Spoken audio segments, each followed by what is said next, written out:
우리나라 주식시장에서 외국인이 차지하는 비중에 대해서 좀 얘기해 보려고 하는데요. 1992년에 외국인 투자자가 이제 우리나라 주식을 보유한 액수가 4조 원, 4조 원 정도였어요. 4조. 근데 대략 30년 후인 2020년이 되니까 외국인이 보유한 국내 주식 액수가 764조가 됐어요. 764조. 28년 정도 만에, 어, 170배 증가한 거죠. 170배. 1992년에 외국인이 보유한 한국 주식이 4조였는데, 2020년에 764조. 국내 주식 증시에서 외국인이 이제 보유한 그 주식의 비중이 1992년에 이제 4.9%였는데 2020년이 되니까 31.4%가 됐어요. 우리나라 주식의 3분의 1이 외국인 소유란 얘기죠.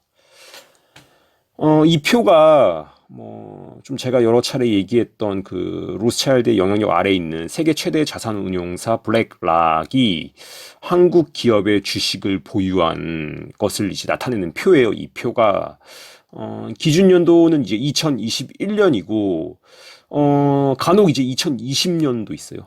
근데 대부분 이제 2021년이고 이 몇 개만 살펴보면 그 KB 국민은행은 국민은행 전체 주식 중에 6%가 블랙락이 이제 보유했어요. 블랙락 거예요. 국민은행 전체 주식의 6%가 최대 주주죠. 블랙락이. NC소프트는 더 높아요. 6.1%. 역시 블랙락이 최대 주주.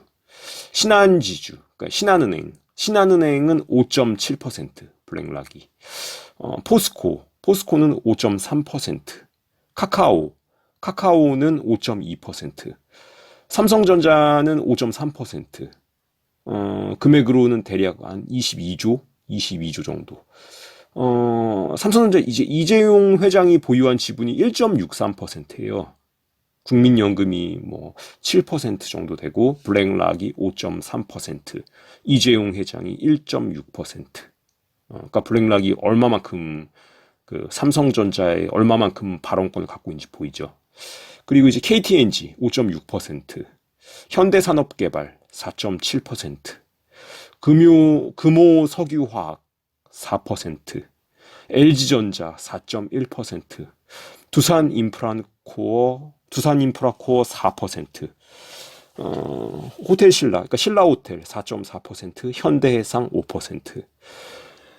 블랙락 하나가 보유한 게 이 정도고, 그 블랙락보다 약간 사이즈가 작은 2위, 전 세계 2위의 자산 운용회사 뱅가드. 여기가 실제로 이제 이 뱅가드가 로스차일드 거죠.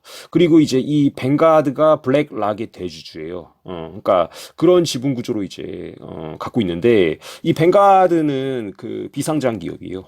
그러니까 정확하게 지분을 알 수 없고, 뱅가드는 거의 로스차일드 거라고 보면 돼요. 근데 여기가 이제 2위인데 여기도 한국 기업을 여러 곳에 주식을 보유하고 있어요. 뱅가드도. 그리고 이제 뱅가드에서 스테이트 스트리트라고, 블랙락 뱅가드에서 세 번째로 큰데 여기도 한국 기업의 주식을 또 상당 보유하고 있어요. 그러니까 지금 우리가 한국 기업이라고 알고 있는 곳들의 주식의 상당 부분이 외국인 투자자, 외국인 금융 세력, 일루미나티 거예요, 실제로.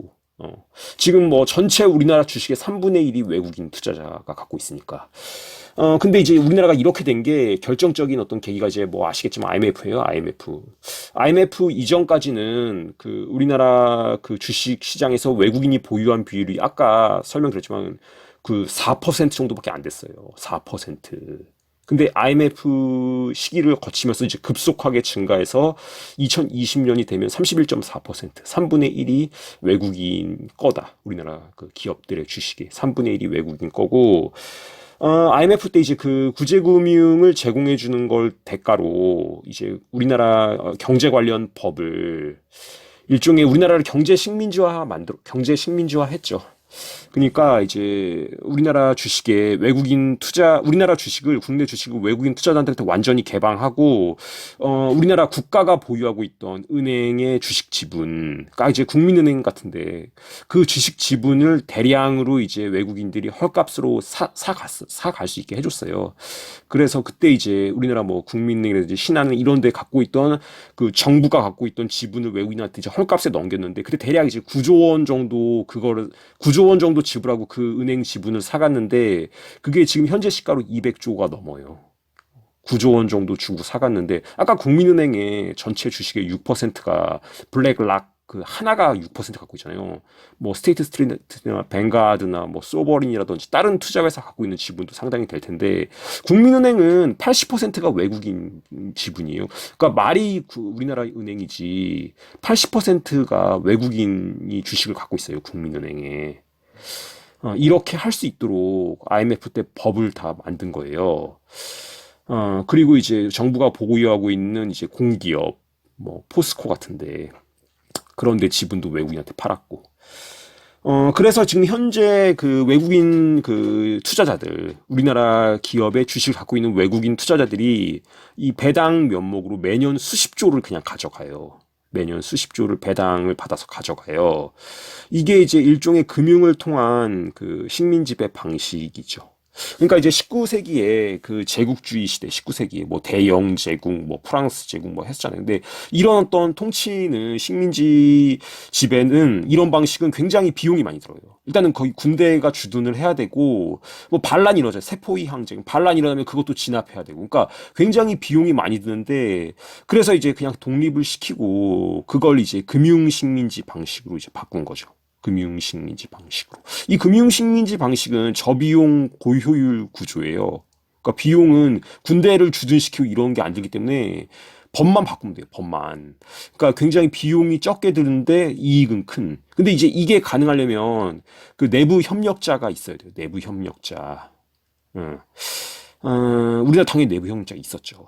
예를 들면 이제 IMF 시대 때, IMF 시기에 그 김대중 정부에서 금융감독위원회 금융감독위원장 그거 했던, 그리고 나중에 이제 재정경제부 장관까지 했던 이헌재, 이런 사람이 이제 일루미나티에 내부 협력했던 사람이죠. 우리나라 제도나 법과 제도를 있던 글로벌 금융 세력이 요리하기 쉽게 도와준 사람들. 이 사람이 이제 그 재정경제부 장관으로 있을 때, 그리고 금감위 위원장으로 있을 때, 그 우리나라의 민간 기업이랑 공기업, 뭐 국민은행 같은 금융기관들의 주식을 외국 자본이 저가에 대량으로 살 수 있도록 이제 어떤 법이랑 제도 같은 거를 정비해 줬어요. 그래서 이제 외국 자본이 그렇게 이제 우리나라 기업이랑 뭐 공기업, 금융기관, 은행 이런 데 대주주가 된 다음에 이제 대규모로 정리해고를 진행하죠.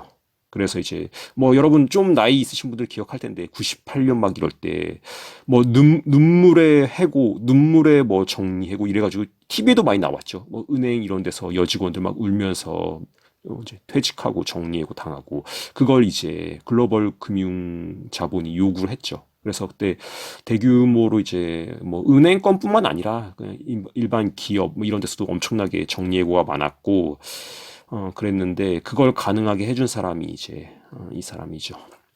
그 이 사람 딸이 2005년에 이제 세계경제 포럼에 영 글로벌 리더로 선정됐어요. 그러니까 스위스 다보스에 있는 그 세계경제 포럼. 그리고 이제 그 이 사람 딸이 그 영 글로벌 리더였던 이 딸이 2019년에 스위스 사업가랑 결혼했죠.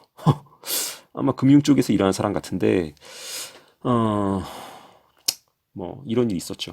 그리고 뭐 이현재 이 사람뿐만이 아니에요. 지금 현재도, 그러니까 뭐 무슨 IMF 시기뿐만 아니라 지금 현재도 한국의 정치, 경제, 사회 각계에서 뭐 요직을 차지한 채 글로벌 금융자본의 이익을 위해서 자국인 한국에 대해서 어떤 수탈할 수 있도록 그 뭐 제도를 만들어주고, 뭐 언론이면 그걸 통해서 어떤 그런 분위기를 만들어주고 이런 역할을 하는 사람들이 있죠. 마다하지 않고 열심히 하는 사람들. 이런 일종의 이제 내부 협력자가 없으면 이 로스차일드 일루미나티, 글로벌 금융가도 어떤 한 나라에 대한 지배를 원활하게 할 수가 없어요. 그러니까 이런 내부 협력자가 반드시 필요하고 이게 이제 그 일루미나티 입장에서 봤을 때는 내부 어떤 협력자지만 우리 대한민국 국민의 입장에서 봤을 때는 반역자죠. 반역자. 이런 사람들의 협조하에 지금 현재 한국의 부의 상당 부분이 이제 매년 글로벌 금융자본한테 넘어가고 있어요. 뭐 배당이라는 형식을 통해서 또 얘네들이 그 기업을 또 사고 팔고 하잖아요. 그렇게 이제 매매 차익을 통해서 그러니까 계속해서 넘어가고 있고 그런 비율들이 지난 30년간 계속해서 올라가고 있고 뭐 안타까운 현실이죠. 어, 이제 악마는 뭐 한 개인이든 기업이든 국가든 도덕적 타락, 부패, 이기심 이런 걸 이용한 도덕적 타락과 부패로 한 개인이든 기업이든 국가든 붕괴시키는 것 같아요. 어. 어쨌든 간에 이제 뭐 부역하면 잘 먹고 잘 살 수 있으니까 뭐 눈 딱 감고 그렇게 하자. 뭐 이렇게. 아, 이런 현실이 좀 바뀔 수 있었으면 참 좋겠는데 뭐 쉽지는 않은 일인 것 같아요.